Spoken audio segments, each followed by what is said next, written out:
Machine কেউ নাই একজন পুলিশ কোথায় ছিল লোক মেরে ফেলে দিয়ে যা পুলিশ আগে আসছে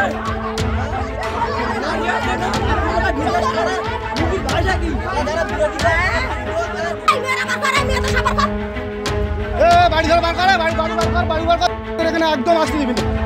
হ্যাঁ বাড়ি বার কর হ্যাঁ বাড়ি বার কর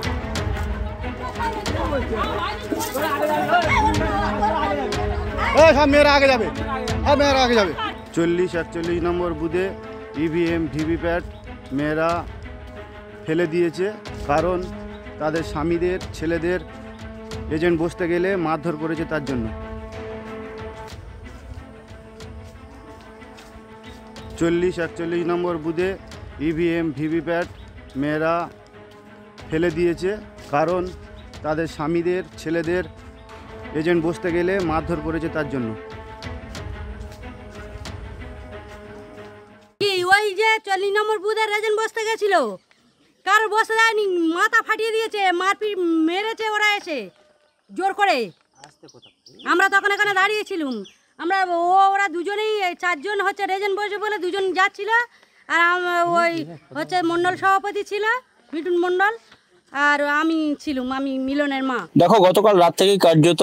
দক্ষিণ 24 পরগনার জয়নগর লোকসভা কেন্দ্রের একাধিক জায়গাতেই কার্যত বিজেপি কর্মী যারা রয়েছেন বিজেপি যারা এজেন্ট হবেন যারা বুথে বসবেন তাদের উপরে কিন্তু হামলার ঘটনা সামনে এসেছে এবং সেই ঘটনায় ঘটেছে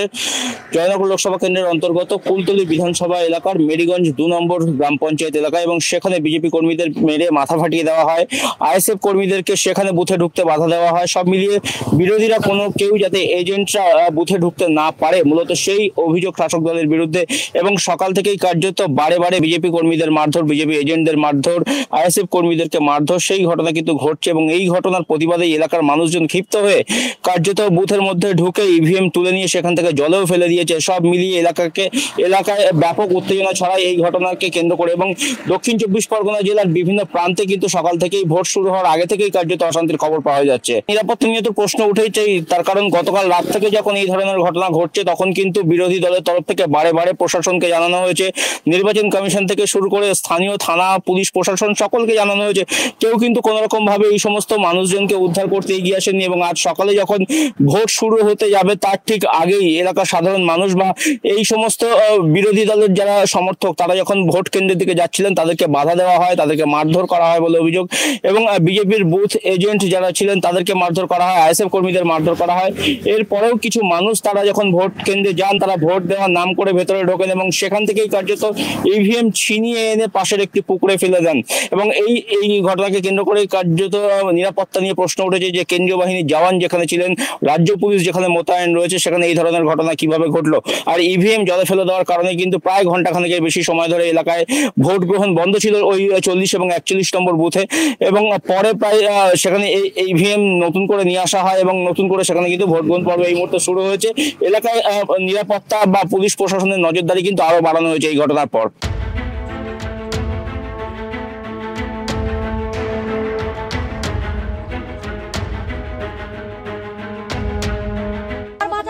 যখন তোরা লেগেছি কেউ যখন আমার বললে আমার সব বাড়ি ঘর আমি পিছে দিয়ে যাবে দাসেরা এসে মারধর করে আরে আনিয়ে দিয়ে যাবে একটা করে বোম মারবি আওয়াজ এখন সকাল থেকে এখানে বসে আছে সকাল থেকে এখানে বসে ছিলাম আছে মেশিন কেউ নাই একজন পুলিশ কোথায় ছিল লোক মেরে ফেলে দিয়ে যা পুলিশ আগে আসছে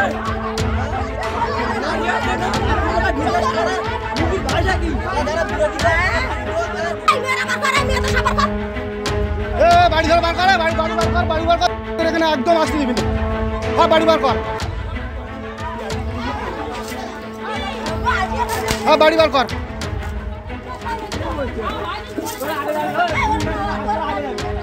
সব মেয়েরা আগে যাবে সব মেয়েরা আগে যাবে 40-41 নম্বর বুথে ইভিএম ভিভিপ্যাট মেয়েরা ফেলে দিয়েছে, কারণ তাদের স্বামীদের ছেলেদের এজেন্ট বসতে গেলে মারধর করেছে তার জন্য। 40-41 নম্বর বুথে ইভিএম ভিভিপ্যাট মেয়েরা ফেলে দিয়েছে, কারণ তাদের স্বামীদের ছেলেদের এজেন্ট বসতে গেলে মারধর করেছে তার জন্য। কি ওই যে 40 নম্বর বুথের এজেন্ট বসতে গেছিল, কারো বসতে দেয়নি, মাথা ফাটিয়ে দিয়েছে, মারপিট মেরেছে ওরা এসে জোর করে। আমরা তখন এখানে দাঁড়িয়েছিলাম, ওরা দুজনেই 4 জন হচ্ছে রেজেন্ট বসে বলে 2 জন যাচ্ছিল, আর ওই হচ্ছে মণ্ডল সভাপতি ছিল মিঠুন মণ্ডল, আর আমি ছিলাম, আমি মিলনের মা। যখন এই ঘটনা ঘটছে বুথের ভেতরে, তখন বাইরেও কিন্তু একইভাবে অশান্তি চলছিল। যেমনটা জানা যাচ্ছে যে সেই বাইরের অশান্তি সামলাতেই কার্যত রাজ্য পুলিশ এবং কেন্দ্রীয় বাহিনী যারা ছিলেন সেদিকে ব্যস্ত ছিলেন, এবং সেই সুযোগেই কিন্তু বুথের মধ্যে ঢুকে ইভিএম ছিনিয়ে সেখান থেকে কিন্তু পুকুরে ফেলে দেওয়া হয়েছে, যেমনটা জানা যাচ্ছে। এবং ইতিমধ্যে সেই রিপোর্ট কিন্তু নির্বাচন কমিশনের তরফ থেকে তলব করা হয়েছে, যে কিভাবে এই ঘটনা ঘটলো সেটা জানতে চাওয়া হয়েছে। কোন রকম ভাবে বিরোধী দল এলাকায় করতে দেওয়া যাবে না। শাসক দলের তরফ থেকে গতকাল রাত থেকেই কার্যত এলাকায় বাইক বাহিনীর টহলদারি ছিল। বাড়ি বাড়িতে ঢুকে বিরোধী কর্মীদের বাড়ি বাড়িতে ঢুকে তাদেরকে হুমকি দেওয়া হয়েছিল যাতে কোনোভাবেই ভোটের দিন সকালে কেউ বাড়ি থেকে না বের হয়, সেই বার্তা দেওয়া হয়েছিল। কিন্তু সেই হুমকি উপেক্ষা করেও এই সমস্ত বিরোধী দলের কর্মীরা তারা বাড়ি থেকে বেরোন, ভোট কেন্দ্রের দিকে যান, এবং সেই তারা যখন ভোট কেন্দ্রের দিকে যাওয়া শুরু করেন তখনই কার্যত এই অশান্তির সূত্রপাত। তাদেরকে রাস্তায় ধরে আটকানো হয়,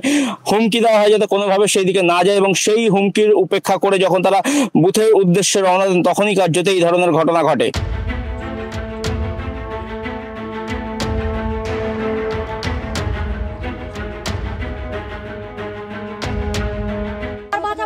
যখন তোরা লেগেছিস কেউ যখন আমার বললে খারাপ হয়ে গেলে আমার সব বাড়ি ভাঙতে যাবে, পিছে দিয়ে যাবে, দাসেরা এসে মারধর করে আরে আনিয়ে সব আনিয়ে দিয়ে যাবে, একটা করে বোম মারবি আওয়াজ এখন সকাল থেকে এজেন্ট বসতে দিচ্ছে না মারছে, সকাল থেকে এজেন্ট বসতে দিচ্ছে না মারছে, মেশিন নেই, মেশিন কেউ নেয়নি। একজন পুলিশ কোথায় ছিল? লোক মেরে ফেলে দিয়েছে, পুলিশ কবে আসছে?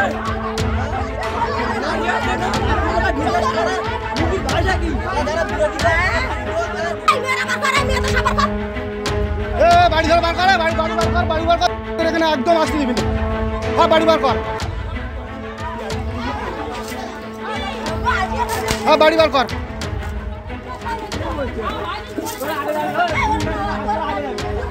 সব মেয়েরা আগে যাবে।